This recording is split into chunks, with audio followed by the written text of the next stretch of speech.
The laughter at the table hit me harder than the words themselves. It wasn't the first time they'd tried to reduce me to something cheap, something disposable, but tonight, the night of my promotion dinner, they sharpened their knives. My husband's aunt sneered about lowered standards. My mother-in-law muttered about raising something else. And the chuckles that followed carried a cruelty I'd grown used to. What they didn't know was that tonight wasn't about them mocking me. Tonight was about what I had prepared. The CEO's wife, Eleanor, rose with a smile that didn't touch her eyes. She looked at me briefly, then at them, and her voice cut through the air like ice. Interesting, given what just landed on my desk about your nephew. Shall we discuss it now? The room stilled. Forks froze mid-air. My husband shifted in his seat. He knew. And I sat there, calm, watching the cracks form. I hadn't always been this way, measured, deliberate, ruthless. I used to believe in family. I used to believe in him. When I first met Daniel, he was magnetic. He carried himself like someone who already belonged to every room he entered. His family adored him, and I thought that adoration would stretch to me. At first it did. I was the ambitious woman who made him shine brighter. Together, we looked unstoppable. But admiration curdles quickly when it threatens someone else's throne. His mother never forgave me for not shrinking in her presence. His aunt never missed a chance to remind me that Daniel could have married softer. Still, I endured. For him. The betrayal didn't come in one blow. It dripped. Subtle changes. Late nights disguised as work. A password reset on his phone. A whiff of perfume that wasn't mine. I didn't confront him. Not yet. Instead, I learned to observe in silence, the way a surgeon studies before the cut. The evidence came one evening with the precision of a blade. An email left open on his tablet. Not love notes, no, that would have been too merciful. What I found was financial.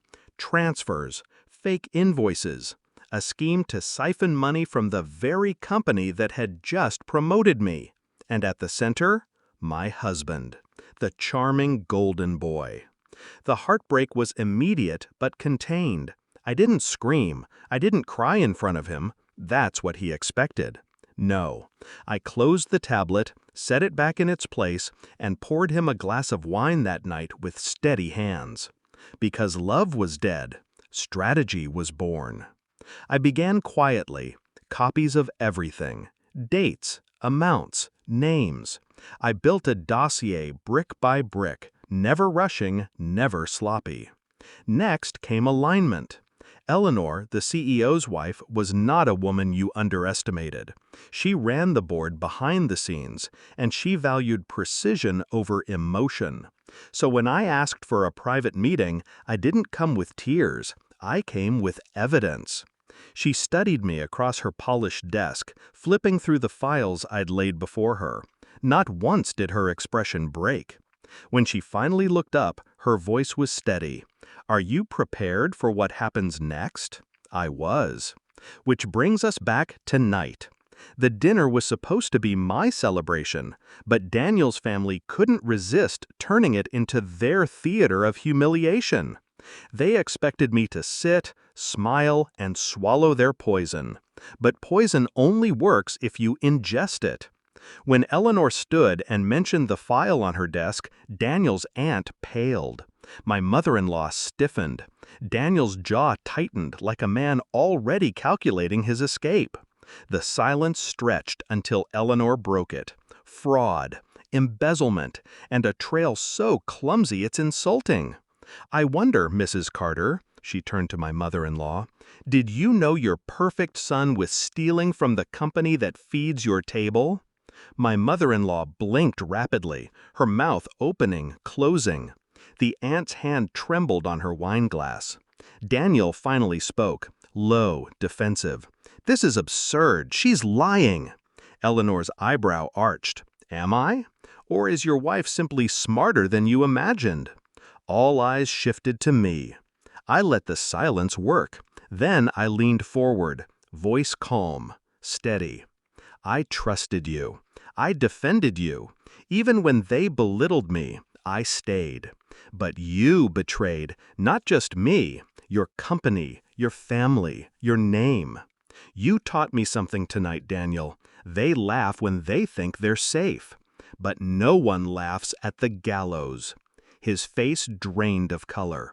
Eleanor laid her hand over the folder beside her plate. The board meets tomorrow morning.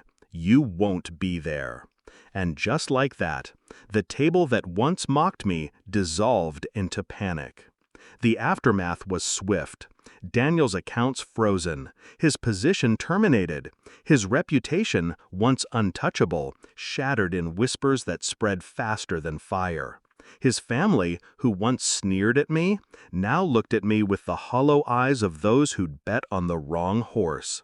As for me, I was untouchable. My promotion stood, my record clean, my alliances stronger than ever.